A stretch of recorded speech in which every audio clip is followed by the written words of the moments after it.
Hello, and welcome to the Physical Therapy Owners Club podcast. I'm your host, Nathan Shields, and I've got my good buddy, Will Humphreys, back on with you today. We get a lot of good feedback about when we're on together. So No, people really? look forward. Oh, yeah. I've had multiple people come up and say, or email me at least and say, yeah, those are my favorite episodes when you and Will get together. That's so cool. I even forget we're doing a podcast. It's just fun to hang out with you, man. Oh, We're thank a little you. bit weird. We're weird in a good way. Well, thanks for joining me again. I really appreciate it. Of course. My pleasure. There's not an immediate target for this conversation, but we have some fundamentals that we want to cover. And so we'll see how it goes. And then, of course, by the time I'm done editing, we'll have a perfect title so everyone will know what we're talking about. Yeah. And I would say that if anyone's like right now listening, going like, why am I going to listen to this crap? They don't even know what they're talking about. I promise you, you will leave this episode going, Will and Nathan were right. That was an amazing episode. And if not, I'd love to hear about it. I'm one who would rather under promise and over deliver. So we'll see how this goes. Oh, come on. Someone's life is going to change. They're going to be in their car sobbing. Yeah. I can't believe it. I listened to this. It's like they're talking to me. It's like they know me. Last time we spoke, you were giving us an update, or you told us all about your launch of Rockstar Recruiter, how you're helping PT owners recruit PTs nowadays across the country. Why not start there? Give us a little bit of update on how things are going. What are some of the feedback? And also what are you seeing in the industry if it's changing? But I'm assuming. Oh man, is it changing? Like it's crazy. Really? I feel like I've learned more about recruiting in the last 6 months, even though that's all I did, right, for large companies and our company. And anyway, it's really been fun. I think I've been embarrassed to admit that I'm obsessed with recruiting. Because It sounds, it's like saying you're into Star Wars at a level that people are like, oh, that's a little bit weird. But I think for me, what's so cool is that like, that's where the whole journey begins. It's like building that dream team is easily one of the coolest parts of the journey, but it's also the hardest. And you and I both hated it for so long. So right. Rockstar Recruiter, as you know, it's this online and like coaching program where I work with people in groups. And then there's like online content teaching everything that I used to do. And I launched it in January. For me, this was a passion project for sure. It wasn't core to anything else that I was working on, but it was something that people needed help with. Right. And I was shocked, to be honest, how well it's worked. Yeah. That's like the wrong thing to say if you're selling a product, but but it's true. Like, I think for me, I just knew how to do it. I questioned whether or not I was going to be able to help people do it. Sure, and the results have been unbelievable, Nathan. We've got people who are like no longer, like after 3 months, they stopped showing up to the calls because they not only hired what they needed, but they've got enough people in the wings to where they're like, yeah, I got to worry about other things now. Yeah. And they know what to do next. That's the beauty of your program is like you're teaching them how to fish, right? It's not just getting you the therapist that you need right now. They can take what they've learned and they can go back to your online webinar content and remind themselves if they have to, but they have a recruiting program now to build off of. Yeah. Thank you for saying that. Cause that is for me, my favorite thing is seeing someone go, I hired somebody. Mm-hmm. And it's hard because again, when you don't know what to do, it's like, I don't want to learn how to do it. But once you learn, we never have to learn it again. And it's the single most important skill we can have as owners.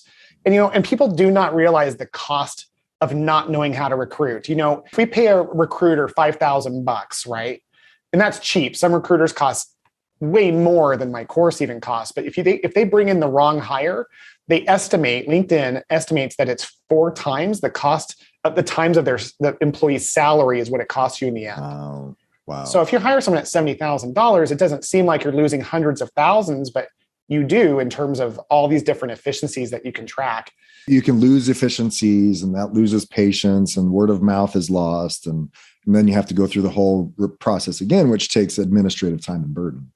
Big time. And those are all quantifiable. The unquantifiable pain is the nightmare of dealing with an employee who isn't completely bought in. Oh man. Like the sleepless nights, the pulling your hair out, that kind of stuff. Yeah. How do you put a price tag on that alone? So seeing people hire, not just make hires, but hires that I know are going to be better fits for people's company has been oddly, I would argue maybe the most rewarding thing that I've done since I exited my private practice, because I feel like I'm helping people in a way that reminds me of being a therapist. You see people run who haven't run in a while. Yeah. It's like you see that joy. Like this is people who've never had the chance to run before. Yeah. In their businesses. So it's been fun. Well, really quickly, what's a summary of what is in Rockstar Recruiter? So if people are interested, they know what they're getting into. Yeah. So what we do is I teach the core concepts as to what the market is doing. And I'll talk about that if you'd like. But I share with people 3 main concepts: how to define who they're looking for, what they say to those people, and then where to find them. So it's always the who, what, and where when it comes to the recruiting. Yeah. And in the coaching, we go well beyond that. Like we give get coaching into the on how. Yeah, totally. Right. Well, yeah, that's just it. In the group coaching, it's a matter of like interviewing people and so on. But all of it, the who, what, and where is really the how, because most PTs I've learned, they do pretty good converting when someone shows up to be interviewed. Right. But what they don't do well is finding good people to come interview with them. Right.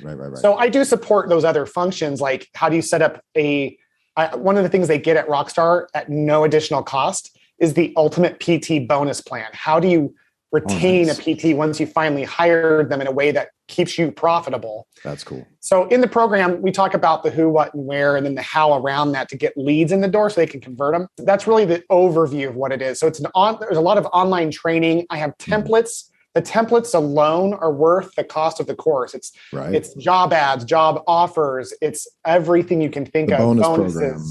Yeah. So they can download these things and edit them to their liking, but more importantly, they know why those templates are better than anything else out there. Yeah, exactly. But you also, and it's not just the online webinar stuff. You do weekly, you have a Facebook group, you do weekly coaching calls. We have weekly coaching calls. We have a Facebook group and doing all sorts of really fun things. The big thing is this. The end of the day, I always tell people, if you want to boil everything down in Rockstar down to one thing, it's teaching PT owners how to build a network of potential hires that know, like, and trust you. Cool. And there's 3 main programs, one of which I created newly. I never did this before, but I created it for Rockstar. It's called the LinkedIn Igniter Program. It is a 5-minute daily effort that is producing leads for my clients in a way that I couldn't have predicted. Wow. I learned it from a LinkedIn expert in a different industry, not for recruiting, but for sales. I adopted it for PT recruiting. And I'm not kidding you. I've got PTs who've said they haven't hired anybody in months or even interviewed somebody in months. And after the LinkedIn program, they're interviewing people regularly, like weekly. That's cool. We're going into July of 2022. You started in January. 6 months, 7 months isn't a long time. The industry is pretty much the same, I'm assuming, in terms of the need for PTs across the board, right? On average. So we go through this like success period that I call it, where like from April through June, PT owners tend to start worrying a little bit less about hiring.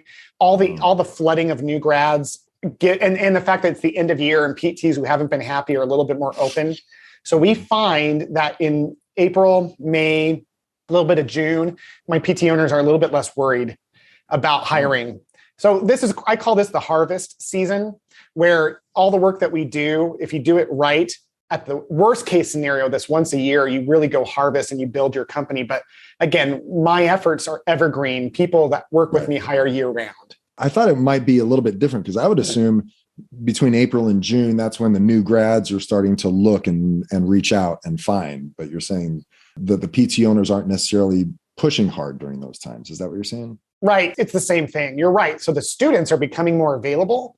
And so because the students are more available to like interview and they're making hires, PT owners, the second they start even filling their need, what do? They immediately start worrying about other things. They stop recruiting altogether. Yeah. Oh, it drives me crazy. The whole purpose of Rockstar Recruiter is to provide an owner with a year-round program that almost runs itself so that they never have to worry about hiring ever again. And so when someone gets a hire with Rockstar and they fall off the call, I'm like, dude, like, stop it. Like, yeah, just because you got your money's worth and you feel like you can move on, you want to like suck the juice out of this program. This program, my clients who've stayed with it all the way through to completion, they're telling me like, Will, I didn't even know what it was like to have a bench of PTs. Right. Yeah. And again, I'm a little surprised that it actually works because I did it, but I didn't know I could teach it. Well, what's amazing is that they've been able to do it here in a 6-month period. So Yes. what took us years to get to that point, you're getting people there in 6 months, right? Yeah. And They're getting results within 2 to 3 months. And that's when they fall off. And that's where I'm like, no, you got to stick for the whole 6 months. Cause then why would you ever want to have to pick this up again? You know what I mean? Exactly.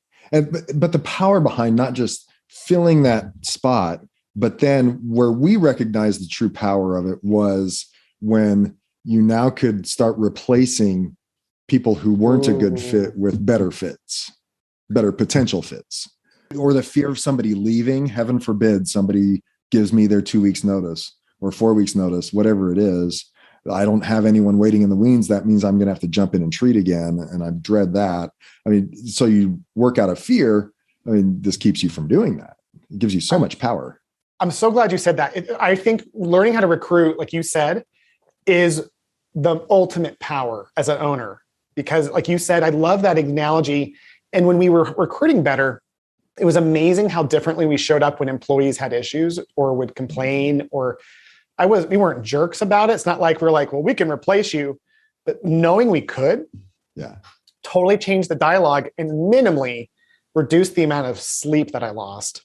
Right. Maximally, it increased our income because then it was like, I don't know, there's a joy of having a team that love each other so much that it's almost like they don't care about us as owners. Right. And I would love it if everyone could experience that once in their career. And that's what the program takes you to that point. Yeah. In time, because you're hiring intentionally, I can see the culture is created such that you're getting people who would love each other like family, right? Yeah. To join your team. It's like one of those wheels, right? Like once it starts getting momentum, the recruiting and retention starts taking care of itself. Right. And that's what's cool about it. I think for me, what a lot of people don't sign up for, when people don't sign up, the only thing I've ever heard a complaint about is that they don't have the time to implement it. That's it. Sure. And it's crazy because I've built the program to where if people can even do half an hour a week, they'll get results. If they can do an hour to 2 hours a week, they'll get there. No question before the 6-month mark. That's and that's been proven. And gratefully, we've taken dozens of companies now through this program, dozens across the country, Alaska, New York, you name it. We've been through a number of different regions, small remote areas of the country, big populous areas. These techniques to solve any of that. They're so different than what every PT owner is doing. I think that's part of the magic of it. Yeah. Obviously, there's value in what you already laid out and the benefits of recruiting program on a regular basis. If people want a discount on Will's Rockstar Recruiter program, reach out to me directly. Reach out to Nathan at ptoclub.com, and I will hook you up with Will. And through that introduction, you will be able to get a discount on his program. If you go directly to Will, you're going to get his program. But if you're going to get the discount, you got to reach out to me. That's the best way to do it. And that way, and I love that you are supporting the program. So thank you, Nathan. I love it. I know exactly what you're doing, and it's amazing.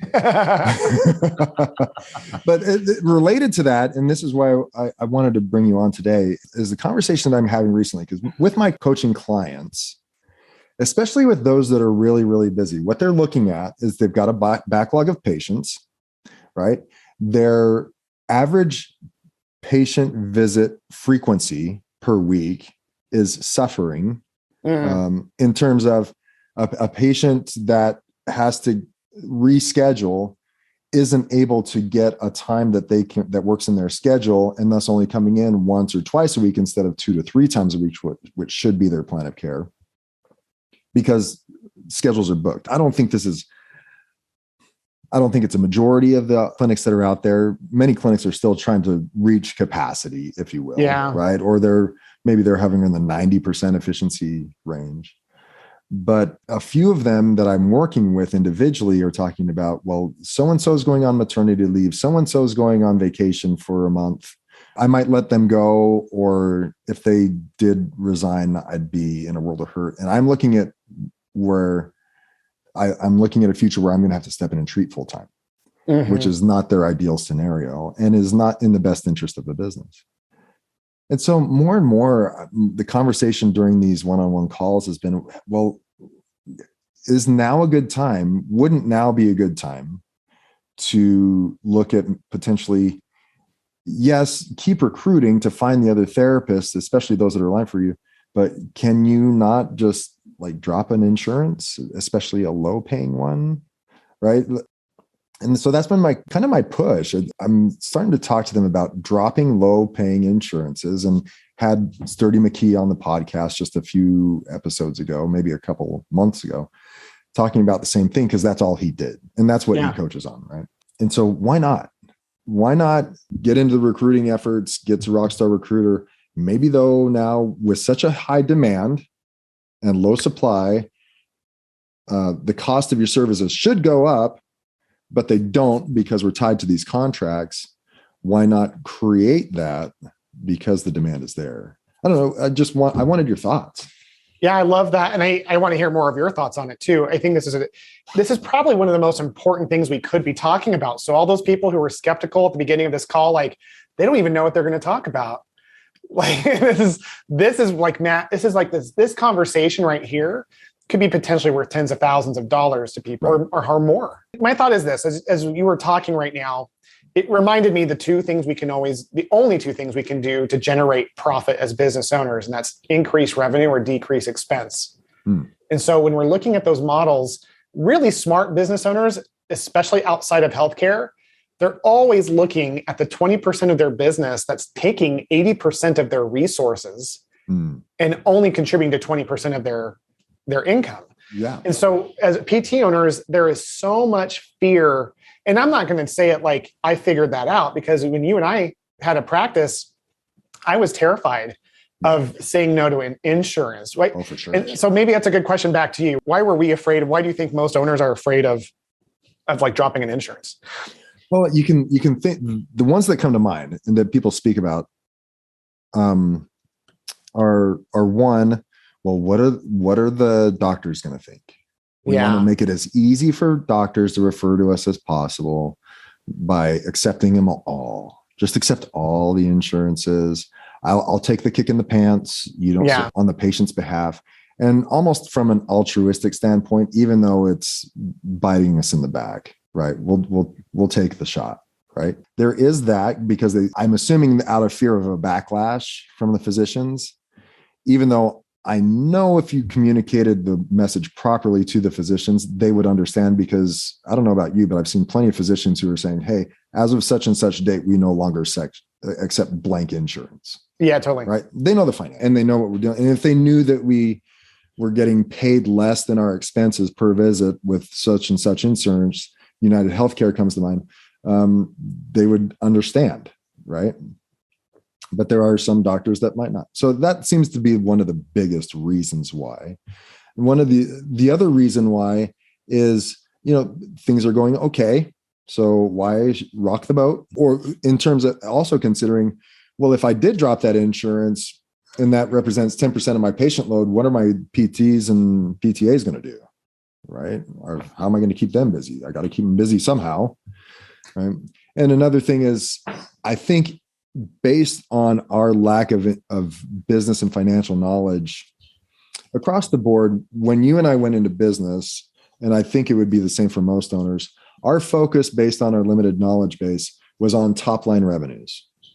Yes. What do I got to do to increase my total visits, top line numbers even? What do I have to do to increase my visits? What do I got to do to increase my revenues? Without consideration of profit. I mean, back in the day when we started, did you even know how to figure out your profit margin? No. I mean, no. And so I think those are two of them excuses, one factor into why we keep taking those poor insurances. I love that answer. It's interesting because you're talking too. It's like there is a mindset that goes around all of this. And the mindset is perpetuated starting in our PT school programs, where the teachers are like, hey, don't overbill because then you'll go to hell. And Medicare is going to come and take away your home and your car and your wife and your kids. Like there's that kind of feeling of fear that they generate that carry, especially if you're an owner of like, gosh, like you said, I don't want to rock the boat. And I think the way we experience money is probably the bigger issue around that as well, right? One of the dumbest things I've heard in our industry, I've heard multiple owners say this, and yes, I'm judging you if you say this, is there's no problems that new patients can't fix. Really? There's no Really? problems. Like an inefficient profit margin. You're going to add more water into a vase with holes in it and thinking the overflow at the top is going to somehow account for the outflow at the bottom that shouldn't even be happening. Yeah.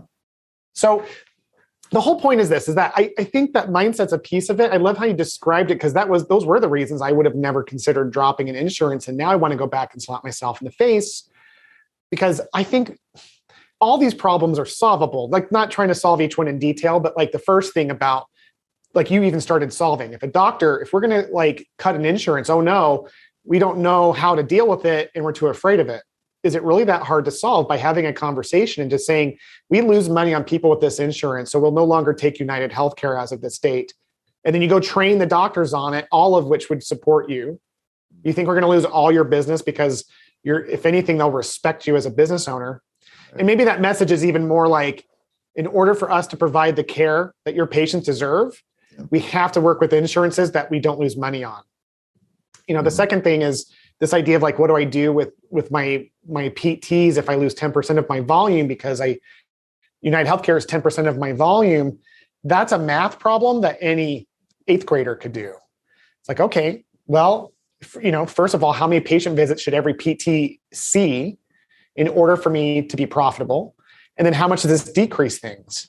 It takes a lot of stress off of situations like you started with, people going on maternity leave or not being able to recruit as well. I think there's some pride too, Nathan. I've worked with owners recently who've like shut down locations, or they've had to reduce their number of PTs that they have because their volume has shrunk during COVID and they haven't fully recovered. Okay. And it's like hard for them to say, wow, I used to be this owner, had a certain size company, but now it's only this big. And I'm like, yeah, but you're way more profitable. Like I'd rather have one location at a 50% margin than 5 locations at a 0% margin. Or 10%. The second location you can brag about, but it's like, yeah, I'm running a really good hobby that doesn't pay me squat. Right. I really like what you talked about in terms of communication, because 2 things, the communication, the efficiency part. Like the communication part, as I'm talking to owners, it's a lot along the lines of, because you kind of have to sell this to your team as well. Totally. Right? What do you mean we're not going to take United Healthcare? That's a lot of my patient load. What am I going to do? Well, when they recognize that, patients can't come at the frequency that they need to come in per your plan of care because of a tight calendar. And this is the best case scenario. I mean, we're talking really to the people who are having a hard time getting the patients in. Maybe they have a backlog of new patients, or their patients just aren't getting at the frequency they need. Your patients aren't getting the results, frankly, that they deserve. They're not getting the results they need with PT, and patients are getting frustrated, and your PTs are getting burned out because patients aren't coming. They're not compliant because your schedule's not available, right? So it's about talking to them and also talking to the patient population. Hey, everyone should know in the country, everyone in the country should know that economic conditions are such that it's hard to find help.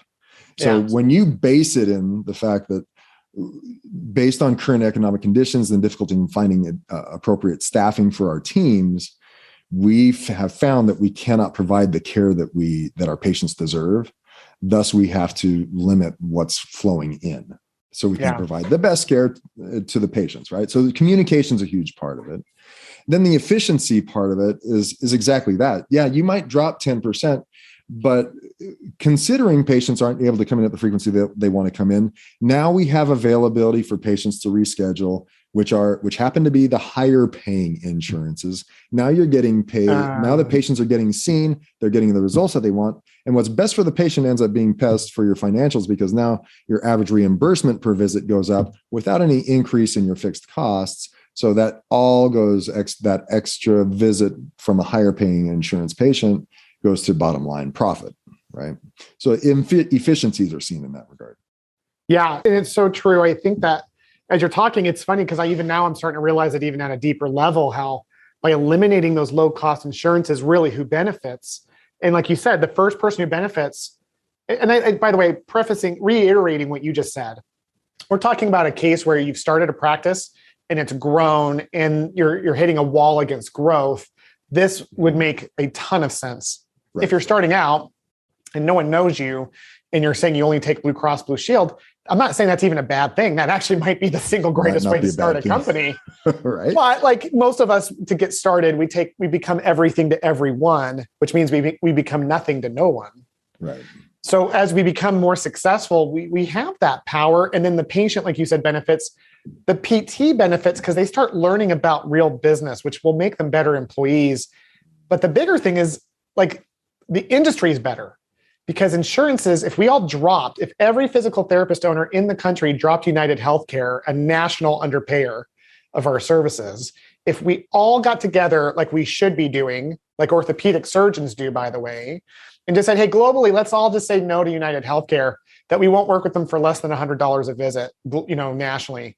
And we all dropped them, United Healthcare would lose their crap. Like they would have to yield to us. And so for when we do that, we're taking a stand for the industry, which makes those insurances a little bit less burdensome cost-wise on the patients. Mm-hmm. So the patients benefit again. And yeah, it sucks because we want to be everything to the doctors. And how do you see that person in the room with a total knee replacement who's got an insurance that you've just dropped? Well, there's plenty of other physical therapists who aren't going to have the courage, who are going to treat that person. Right. And what I would also say is, even if everyone did drop that person and no one took United Healthcare and that lady needs the knee replacement rehab, then, and only then, could you do a pro bono visit and have it really be about altruism and not about calling it altruism when it's really your lack of knowledge of how to mitigate it. You measure it, you celebrate it. Here's how much money we've given back to our community. Like you recognize it in a way that's measurable versus just eating it, thinking you're being generous. And that even stood out in my conversation with Sturdy McKee, is recognizing what your value is. And one point that you skipped over, not that it was a bad thing, but that you could have a cash rate that adequately represents your value. Oh, there you go. That this person could pay as well if they really needed the service. They pay cash for massage therapy. They'll pay cash for chiro visits. We should have an appropriately valued cash rate at our clinics that is not $60, which ours was back in the day, and, and more representative of the value that we can provide. And I think it's hard for PTs to recognize that value. Like you have to like talk them into the value that they provide. The fact, it's almost like when I first heard it and when I first said it to others, it almost felt like I was talking into a vacuum because I quite didn't feel it myself. And that is that we are the musculoskeletal experts. And by putting myself in that position, it's like selling my own house. I know all the deficiencies in my house. And so it's hard for me to really sell the beauty of my house because I know all the screws that are loose and then everything that needs to be fixed. When I try to sell myself as the musculoskeletal expert, well, I know where my anatomical, neurological knowledge is deficient. I know that I might miss some diagnoses and that kind of stuff. So it's hard for me to call myself the expert, but comparatively, we are the experts in musculoskeletal care. And so it's hard for us to put our profession on that pedestal and call ourselves the experts because we know our limited abilities, our deficiencies, you name it. But until we believe that, it's going to be hard for us to demand more. Well, maybe that's what this podcast is really about. Because like what you just said at the end there is the global issue.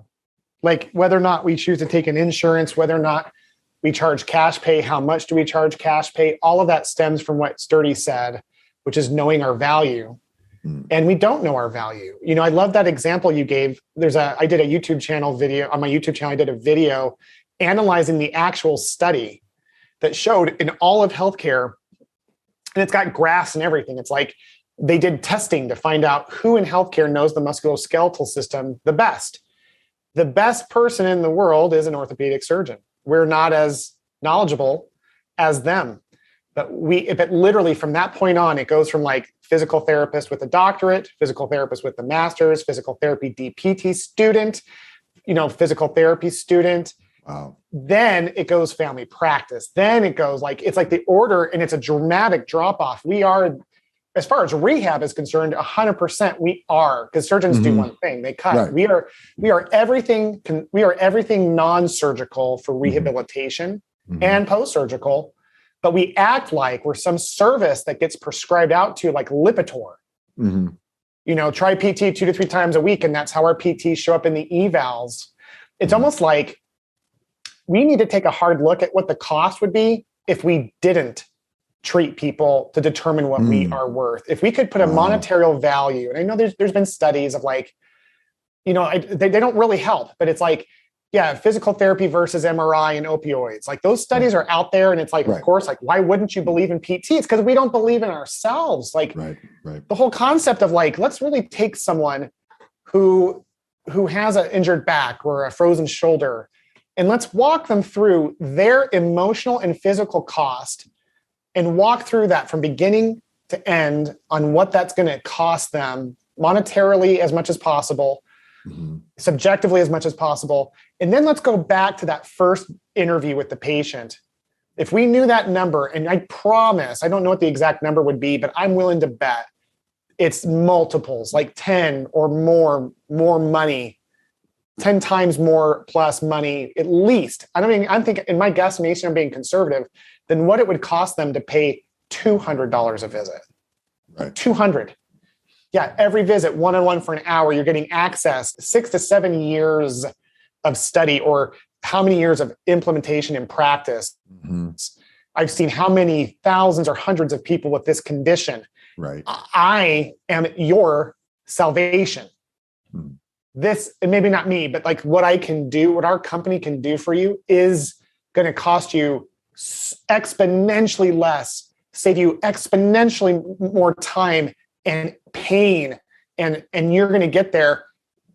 Let's charge them $60 for that. Like it's not even about, and here's what's funny is when we do that, and this because we were just talking about this book before the conversation, but in a $100 million offer, when we price things low, people experience the service or product like it's not worthwhile. Right. I give people who join in the black, I give them Rockstar Recruiter. It's stupid, but I do. I give them access to it because they're already with my billing company. And I've had one company actually do it. And I'm talking out of all of my clients. Wow. I can track to see who's done what. 0%, 0%, 0%. And it's because I gave it away. It's not worth anything. But when my clients for Rockstar Recruiter pay for that course, they have life-changing results. And it's so funny because like that's what we do in PT. It's like, what if we charged $500 a visit? People would say this, I don't know if I can afford it, but it must really freaking work. Yeah. I've been really angry most of this conversation. I'm just realizing. I'm really getting riled up. Like, I don't even know. I think it's because I just see it like you and I think we've lived it.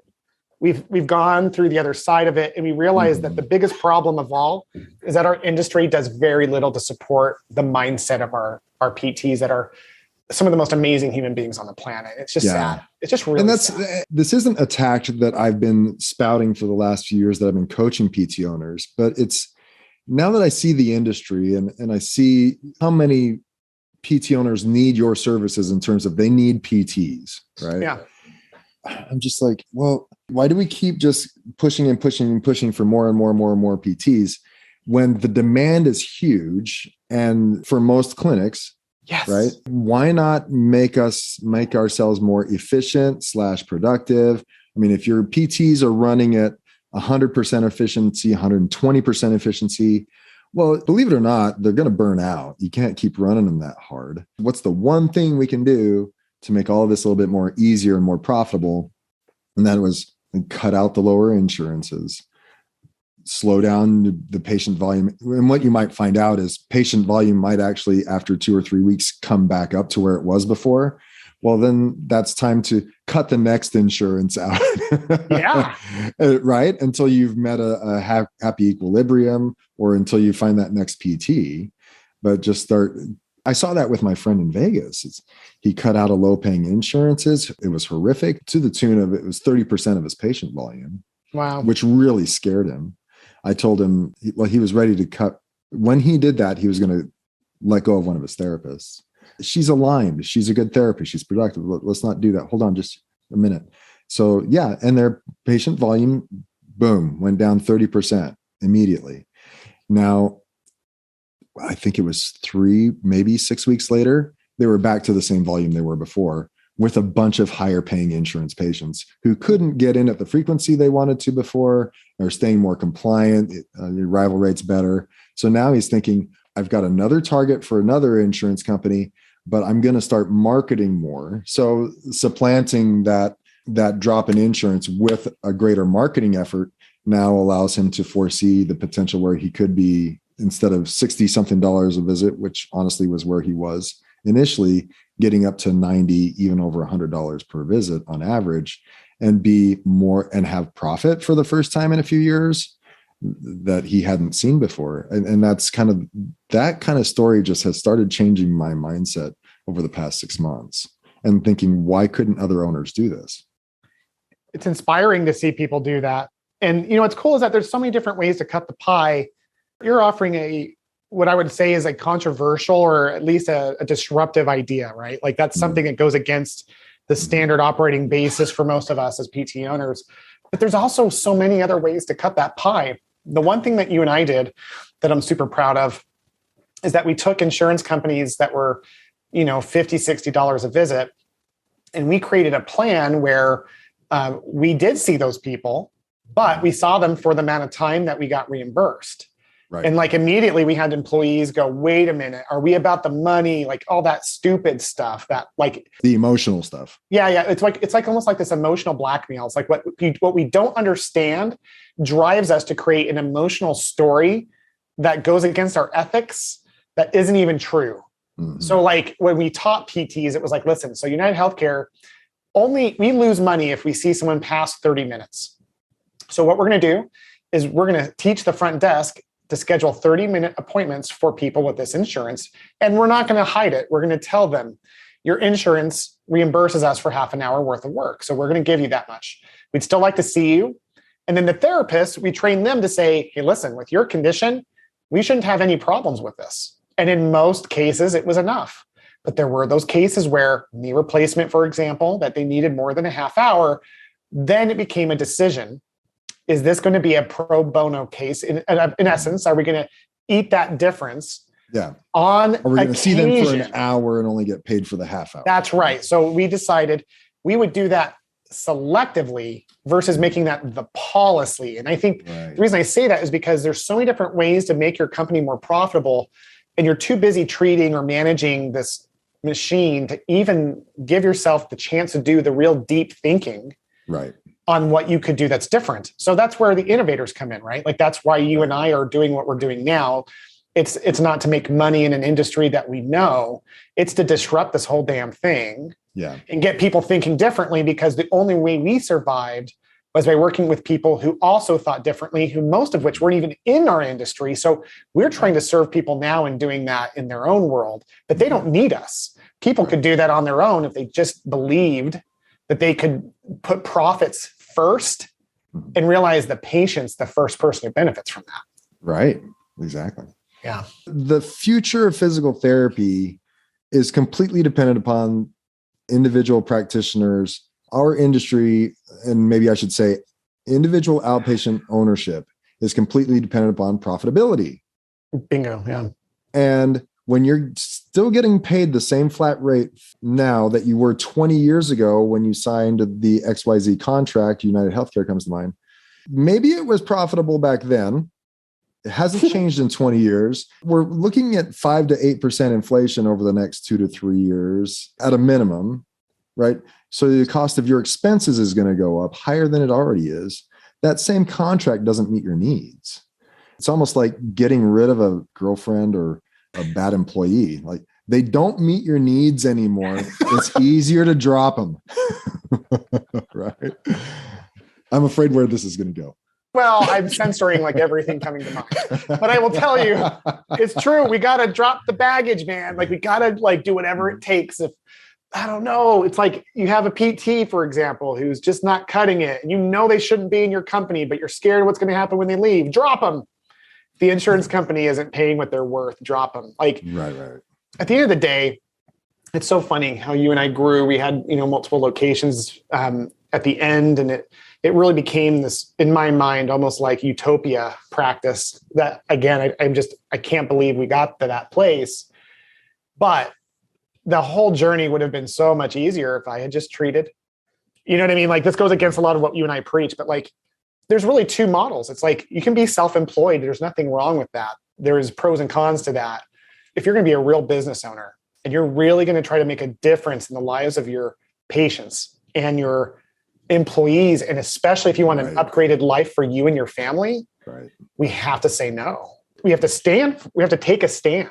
And that's what we're standing for. We're standing for those people when we drop the insurance or correct the employee. And honestly, I would say this, going back to your principles of the biggest thing is learning. Listening to this podcast, hiring you as a coach. If people are like, yeah, how do I do this? I would recommend you go hire Nathan immediately because I don't help with that. Nathan would. And Nathan knows a lot about this. And that was the type of stuff he used to bring to our partnership all the time, were ideas like this. So I think getting help is always okay, but it's just being in action around it. But that's what taking a stand is, isn't it? It's deciding to take action, no matter how small, and being consistent. Well, and that's the one thing I remember. I like listening to podcasts. And I remember one guy in a podcast said, I'm intrigued by the people that have listened to all my podcasts because I want to ask them if they're any better for it. Have they really implemented anything from it?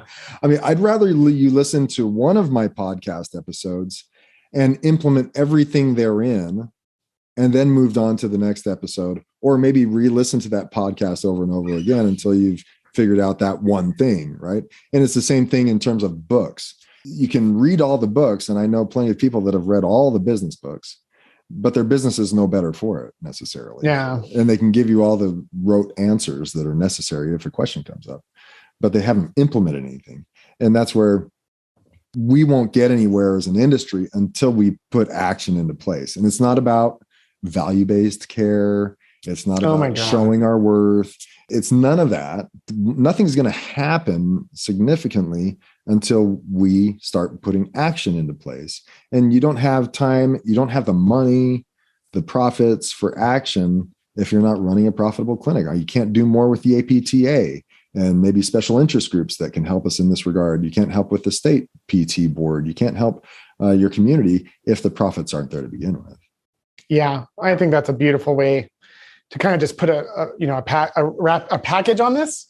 I don't know what I'm saying. A bow on the package? A bow on the package. Put a bow on it. So, yeah, I think it's one of those things where it's like, I think I love the idea that like there's always hope and then there's progression, but really pushing the point of like, it's time to do something about it. And I think I'm sure people have made a difference by listening to the many people that I've heard. I know those people as well who read the books. Sure. They don't implement, they don't get anywhere. Movement over motion, right? Oh, I like it.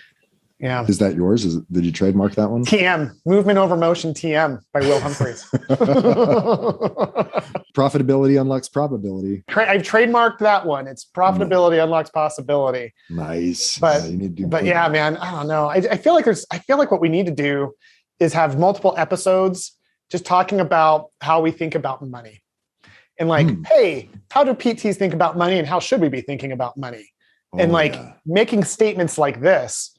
If you're a PT and you're listening to this, your goal should be is making as much money as humanly possible. Ouch. Like, yeah. People are turning off the podcast right now. I will say parentheses ethically, right? Yeah, like there's a bunch of morons out there who bill for people, bill patients who aren't even showing up, or like they're on vacation in Hawaii, we know. Exactly. And like they're on vacation in Hawaii and they're students and they're billing. Like that's called being unethical. That's never acceptable. But what if our goal was to become make as much money as possible in physical therapy? What would happen? I guarantee we would start showing up like doctors and not like a service that gets referred out to. We would still do research and like make sure that like what we're doing matters. If anything, we would make extra sure that what we're doing is the best thing we could do for our patients, because we're trying to create maximum value and we're trying to create maximum exchange. if we started showing up like that, like dentists do, like, Yeah. it's not like, this isn't even unheard of in healthcare. That's what dentists do every day. And look at how much we just lean into what they do. And they only deal with a part of the mouth that's this big. We deal with all of this goodness, all like from head to toe. We deal with all of that. Per square inch, we could make a lot more money. That's right. Cool, man. All right. Well, like I said, if you want to reach out to me regarding Rockstar Recruiter, Nathan at ptoclub.com. If people want to talk to you about In the Black and your billing offers, and have them all reach out to you, and then okay, and I'll send them over to you. Yeah, just reach out to me. Don't call Will. Don't bother. Leave me alone. To me. I'll be your assistant. Will doesn't have time on Wednesday at 3. Guys, come on. I'm too busy doing podcasts. Come on.